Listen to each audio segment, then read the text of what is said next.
As far as support, really, I mean, it was not significant difference, I think within a couple of points. So for the 790, based on the survey we did, I believe the support was about 60%. Will the students be moved off-site or into temporary structures on-site, or does it depend on the school? Yeah, it depends on the school. So in Lincoln some cases, will you'll not be moving the move. kids for a couple of years elsewhere. So like Madison. Yeah, and this was a sticking point for me. I've been a vocal critic of the board. Initially I didn't support the first bond because, like I said, I was new here. I bought Madison South in 2009, and I saw what the conditions were for my kids' schools, right? And so I didn't initially support the first bond because I wanted my kids' school to be in. I wanted to go deal with equity, deal with all the poor kids' schools first to get some pride. And for Lincoln, Lincoln had two plans. They had, well, we can remodel, which is going to happen in my kids' school, or we can rebuild. And so part of it was, well, they remodeled and they're going to have to put temporary buildings to house people, which would be add more expense. So they said if we just rebuild, then we won't have that expense of having to build all this stuff while we move around to have the remodel done. And once again, I don't think it's equitable at all, right? I mean, we all know what it's like with Lincoln, right? I mean, I had to sell this to people in my community. Why did Lincoln get a new high school? Why don't we get a new high school? Well, one, because it's a battle I don't want to fight. I understand compromise. I understand compromise is me as a person and my community, we have to give a little bit to get a little bit. We understand we get the short end of the staff, and it's going to probably happen for times to come. But what's important for me why I'm supporting this and why I'm urging people in my community to support this is going to have a more dramatic impact, I think, on my community than it will do with Lincoln, as far as students being able to graduate from high school, as far as students being able to have opportunities to go to college, and more importantly, as far as these students that come out of Madison being able to contribute to the Portland economy and the stability of Portland. So this may seem to be a side issue, but Tom, you've been on the board enough, I assume, to participate in conversations about the future of the Blanchard building, the headquarters. In any of those conversations, was there a discussion about the value of the underlying real estate? If you were to basically move out of there, forget the cost of moving in somewhere else, what the value of that uniquely situated property is? Yes, there's been discussions, but nothing. No appraisals, no real estate? No, at this point in time, not $250 million. There's been no price. Not that I'm aware of. Okay. So before the 2012 bond, there was a bond that voters rejected, and before that there was a large process, a little bit like the one you described today, where there was an inventory of buildings, there was an assessment of the physical plant, and yet somehow in that whole long and very expensive evaluation, people missed the fact that there was a lead problem. People missed the fact there was a lead paint problem, a lead water problem, and now you're asking voters to pay for that and to pay for other safety issues that you've elaborated. So if they missed all that last time, why should we be confident that there isn't something big that you're missing this time? Well, I don't think there was as such an extensive health and safety focused review. I could be wrong. I wasn't on the board then, but I don't recall that. This time, I think that from a board perspective, we are very satisfied about the work that has been done. We took a lot of flack for not going in November, as you recall, and spent the time from a staff perspective. Brought in an expert from OHSU, John, what's his last name? John Burnham. Brought in Courtney Wilton, hired several professional consulting agencies, and went at it in a very systematic way. And I think that that will prove to be very fruitful. Will we have missed something? Probably. I mean, let's talk about what's not in the bond. Okay. Why was the decision made not to include seismic this time around when it was 5 years ago? Yeah, seismic is part of the bond. Where? In every roof that we do is seismic. That's a major part of it. It's a major part of the 4 rebuilds. Yeah, it says that. Yeah. I have a question that actually dovetails off of that, if I'm not interrupting your line of inquiry there. Because on the internal or informational report, the Appendix C, there's sort of a breakdown of the hazard and cost analysis and the data source. And the last item in the chart is seismic upgrades. It's shy of $1 million. And it says the data source is, now there was a 2012 facility condition index, right? So I imagine that involves some seismic factored into that. It says the data source is a 2009 consulting engineer seismic assessment extrapolated for all facilities. So is this number based on one building that was analyzed and then extrapolated out? I'm just a little unclear. Well, I mean, we didn't do every single school. We did a sample.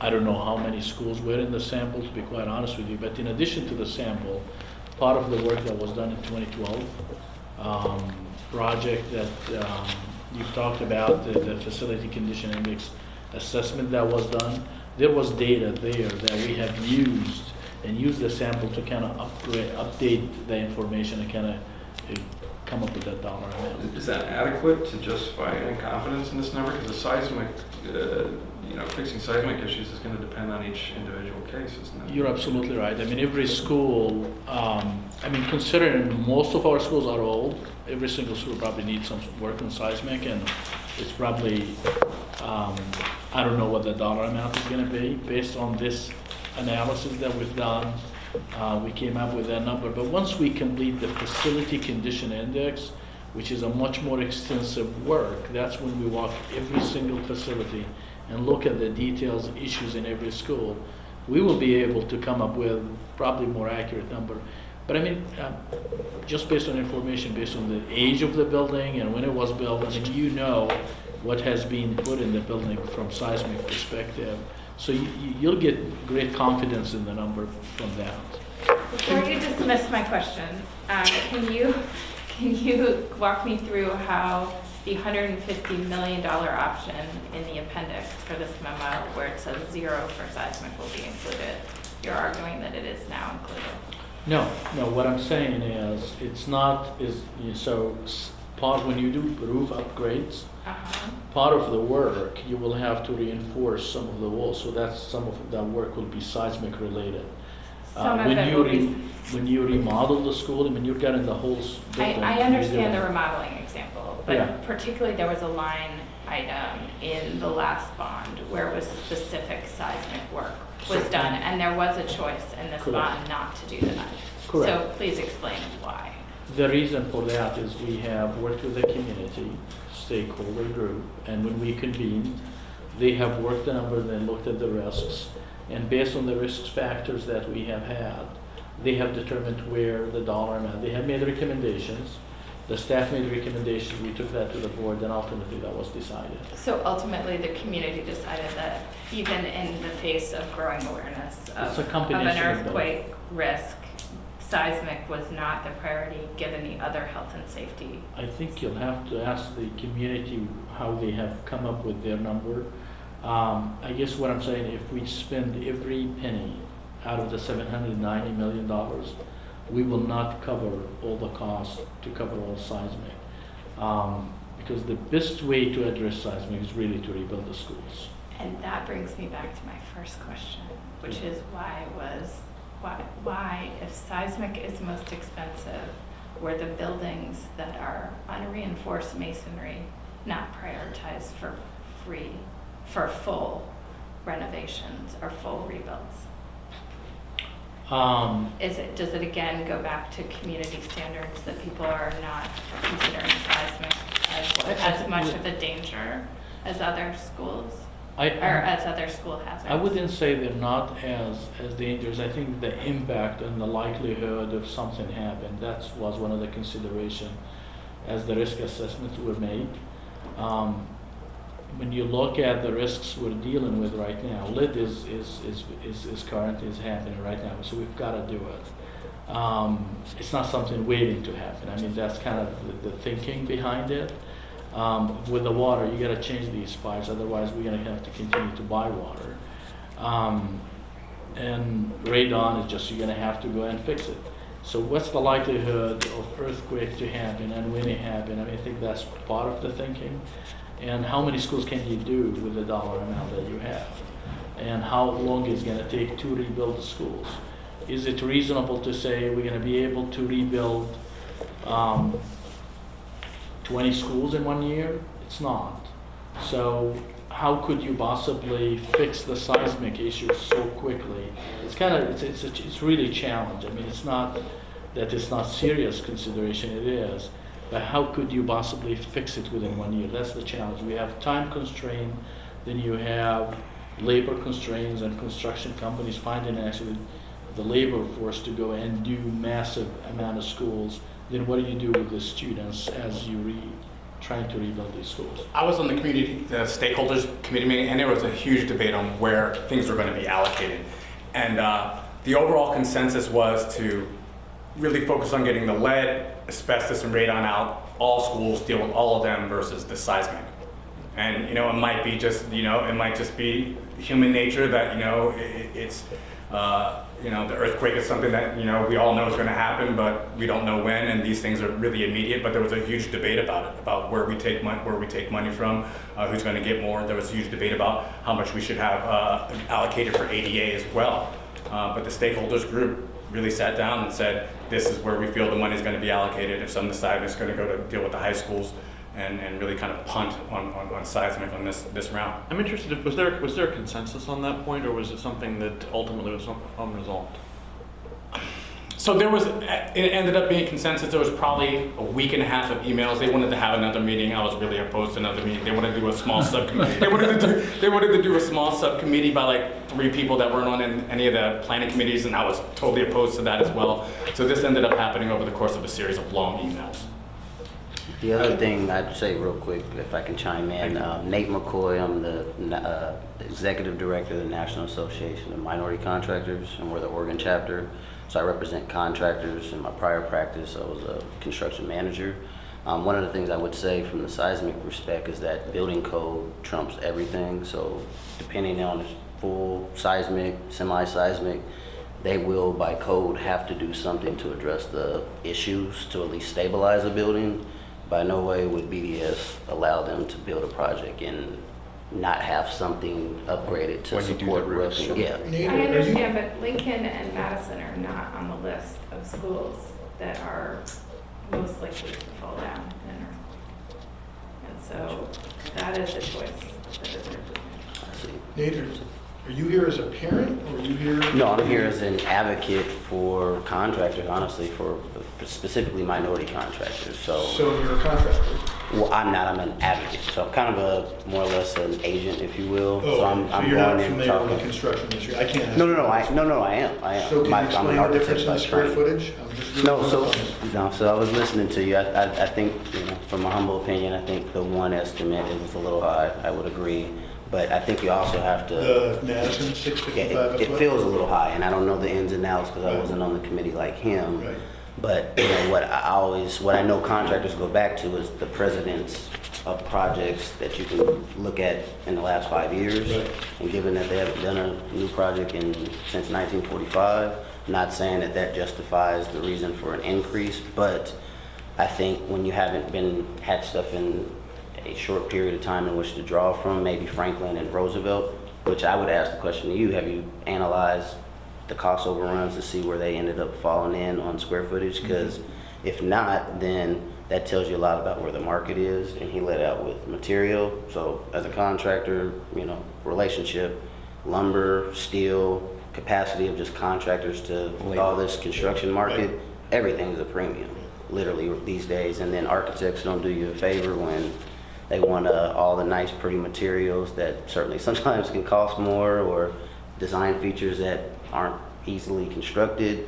So again, and I'm not justifying anything on cost. I think that should be really scrutinized as you're doing right now. But I would say the other two seem to feel fairly priced to me. I'm just not sure where Gotcha. Madison's assessment. So, These one aren't other question. finalized too, just to be clear about that, right? These costs are not finalized.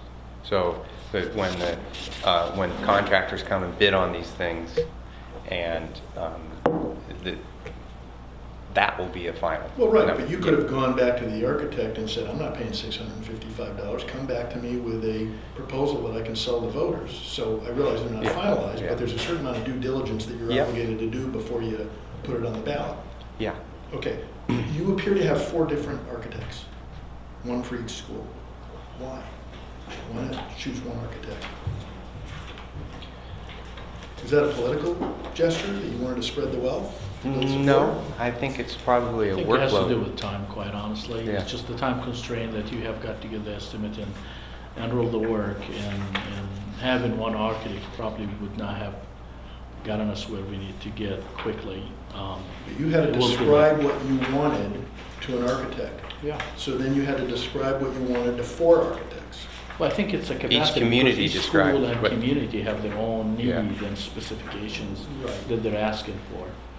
I mean, one of the challenges, I mean, I've been asked a question about, what's the difference between building a school and then building apartment building or. No one here is complex? asking that question. No, I'm just saying the difference is. You don't need to respond to that Okay, question. That's got a it. stupid question. Well, excuse me. No, you didn't ask the question. I'm saying, but you don't need to, I mean, we understand the difference in cost. All I'm trying between to building a explain to you is different community have different needs and different questions. So So- there is a level of engagement back and forth to get to the level that the architect have to design. So that's involved a lot of time and engagement. So we have time and constraints, that's all I'm saying. So the logical extension of that argument is the only reason why Madison is twice as high as the other schools is because the community in Madison, you, asked for some things that they didn't ask for at Lincoln. Could be. But it's the cheapest we of the can- high schools. And- Yeah, and we were constrained by being the cheapest as well. We understood. Like, so we were dealing Wait, with- can you, sorry, can you, yes, sure. can you, that is a question that kind of Sure. troubled me, that we Yeah. passed by that point. Do you feel like Madison, parents, like the expectations were set lower for you all and what you were asking for? So- Because I'm very troubled by the idea that you feel like you're not getting what Lincoln is getting here. Yeah, and so I don't How think did there that was happen? pressure. The way it happened is, once again, working class and poor people are humble, right? And so when And so the it sounds perspective is we've been crapped on so much that we're willing to take what the board said. They said these are the specs, 1,700. Here goes the number of students that you 1,700. Whatever the square footage, I'm blanking whatever the square footage spec was, and we designed it. We designed it to that. We designed it. Yes, we wanted some bells and whistles, but we decided to cut costs on things that we didn't want. And the ultimate goal was, what can we do that we think the voters will support? So you feel like you're gonna get a worse high school than Lincoln? That's What I don't feel we're going to get a worse high school than Lincoln. I feel that Lincoln's going to get a newer high school top to bottom. What I feel we're going to get is going to make my kids, the people in my community, elevate the status of my community. But I also, I feel like PBS talks a lot about equity, and it doesn't sound like this is equitable. Like, it doesn't sound like, And I would it admit, sounds like, no, and it I would sounds admit it's like not- it is it sounds not, like I admit. exactly contrary to what they I would preach. admit it is definitely not the most equitable thing, but I don't think we could have come at it from, here goes a pool of money that Lincoln gets, here goes a pool of money that Benson gets, here goes a pool of money that Madison gets, and you all get the same equal amount. And so, although I don't think it's equitable in that they're going to get a new school, I think what is equitable, one, is the process that happened, engaging the community, and what I also think is equitable is how the status of my kid's school being elevated, the status of my neighborhood being elevated. And they're also, I mean, I would say that there are also different school designs. I mean, they're existing buildings are very different. Madison is a little bit newer. So, I mean, it does, I think it had an impact in what the architects and the community came up with. What's happened at the Blanchard building? It's on Courtney's memo. So something's happened at the Blanchard administrative facility. Oh, that's lead water. Just lead, nothing Tom, structural. no. If I heard you correctly, you said that after if the bond passes and you do these high schools, you're going to need to do a boundary adjustment? Did I hear that Well, correctly? yes, and people should get used to boundary adjustments because they're going to be Okay. happening going So forward. Does that likely mean that the Lincoln boundary, because you're going to have more capacity for more students, means that there'll be people on the east side of the river that'll be? I don't know. I Going mean, Lincoln? I don't know. That's getting ahead of where my head is, but. Well, you're But building. we're doing, I mean, boundary adjustments are just going to be a fact of life going forward, and I think they'll be done more frequently based upon enrollment. The board opted not to change high school boundaries. There was a big political fight about that. What makes you think they will actually change in the future? It's the right thing to do, and I think the political will is there. But you can be cynical, and which is, I mean, legit. But really,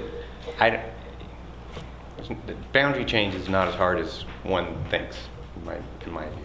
Seemed to be very hard for the board. Can we talk about the campaign? Yeah. That's me. How's it going? It's going great. How much money have you raised?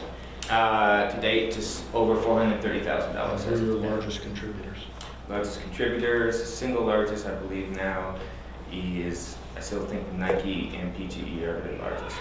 At how much? 25,000 apiece. And your last polling showed what?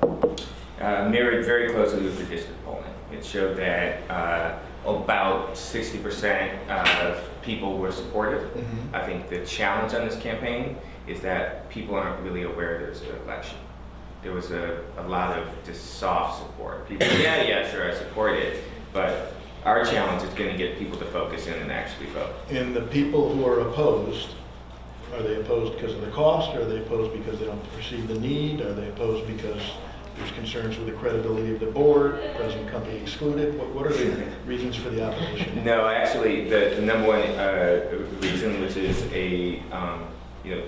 it's not the actual cost of the bond, it's people's just concern being affordability in the city of Portland. And which is mirrored across everything right now, right? Like that's no different from we're seeing that in every. I will just point out your question on the architects. You referenced other districts. I would encourage you to go look at like Beaverton or what Gresham Barlow is doing, whatever. They use different architects in every project. It's a capacity If thing. they do more than one school at a Yeah. time, they, Like Gresham Barlow right now has bid out all their high schools, their 2 high schools and the 3 major projects, and they're all different architects. so I'm familiar with Bora and I'm familiar with, but is Bassetti, is that a local? Bassetti, yeah. Is that Portland? Yeah. It's Seattle based. Yeah, Oh, yeah. okay. I mean, Did originally, Roosevelt- they have an office in Portland. Did Roosevelt, didn't it? Yeah. So- In BLRB, they local as well? Yep. And is it O? Is that the name of the Oh, architect? yeah, architects. Oh, and that's also local? I don't know. Yeah, they're local. They're a I'm not an architect woman-owned firm. Expert. Yeah, I can't do that. Yeah. Anything we haven't asked you want us to know? No, other than, I mean, I would, You really want to tell us the difference between building an apartment and building a school, don't you? Do you want to go ahead and tell us? No, I'm sure you're We smart had enough to figure it guest out. here. I wanted Suzanne. Don't be so to sure. Give Suzanne a chance. To Oh, I had a question for Suzanne. Oh, great. Some of that- Did they, I haven't followed this detail, but did they move away from a 100% utilization model for this? We are just at the crux of being able to celebrate that victory of a change in ed specs. And Could you dumb this down for us, please? yes, Sorry. so so this is and I have a basic level of understanding. So there's ed specs that were directions to architects about how to build the schools, and certain words like must versus shall or may were used. And so in the first school, Franklin, there was this label called 100% utilization, which implied that teachers do not use their classrooms when students are not in there. And so the idea was that teachers would shuffle from classroom to classroom, and the space would always be occupied by students. Okay. And that created a lot of anxiety and a lot of problems for educators, especially at Franklin.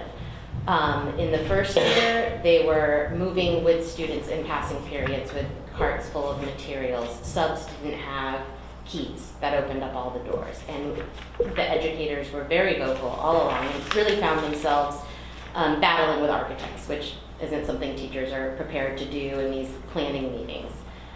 We've been vocal, and our support of the bond was wary at this point because the high school educators had experience. In the second year, they made some improvements, like, all right, you're not going to switch classes with Is that students. one of the reasons you added space at Franklin, because of this problem? No, at that point in time, no. It was, but there's space inside Franklin to help deal with this problem, and on a go-forward basis, the designs will be. I mean, part of the issue was,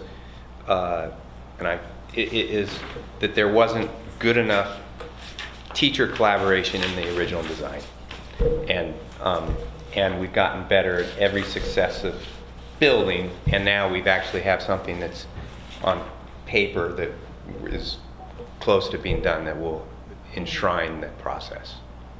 Yeah, so Yeah. after a lot of advocacy, and I will Yeah. say that each school experienced a better process.